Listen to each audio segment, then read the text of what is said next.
caso do ex-presidente Lula, é um processo cuja sentença era anunciada antes do seu próprio início. O processo começou com um equívoco muito grande, que foi a condução coercitiva do presidente Lula. Foi um ato absolutamente desnecessário.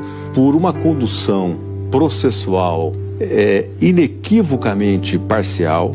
Qual era a justificativa para que se fizesse aquela condução coercitiva que foi feita originalmente de uma maneira espetaculosa e de uma maneira, inclusive, ao desamparo da legislação? No processo contra o presidente Lula, nós vimos algumas situações antijurídicas.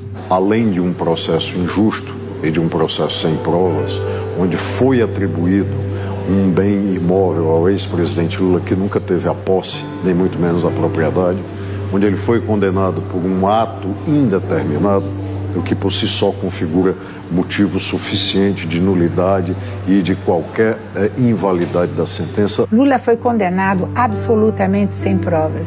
Não existe nenhuma prova que ele seja detentor da propriedade ou da posse do triplex. Ele foi condenado sem prova, o que é uma coisa que não é a primeira vez na história que acontece, né? O judiciário não é tão imparcial quanto nós gostaríamos que fosse.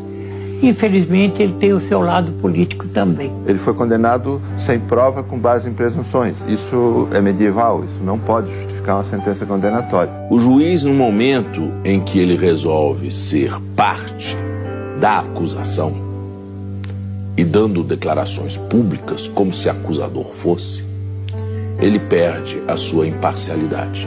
Por que que este processo interessa tanto ser julgado de forma rápida, célere, em razão de outros que entraram antes no Poder Judiciário e não o foram? Essa é uma questão que precisa ser respondida. Mas não foi só isso, né? Também a gente viu, durante o interrogatório do presidente Lula, o seu direito de autodefesa, no final, sendo claramente cerceado. O juiz Moro impedindo de falar o que ele tinha direito de falar. Nem o mais comprometido anti-Lula é capaz de negar esse tipo de parcialidade. Nenhuma das regras básicas do direito penal e do direito processual penal, sem falar dos princípios constitucionais penais e processuais penais, estão sendo respeitados. Não houve, digamos assim, a menor procura pela justiça. Eu acho que isso nem entrou em pauta.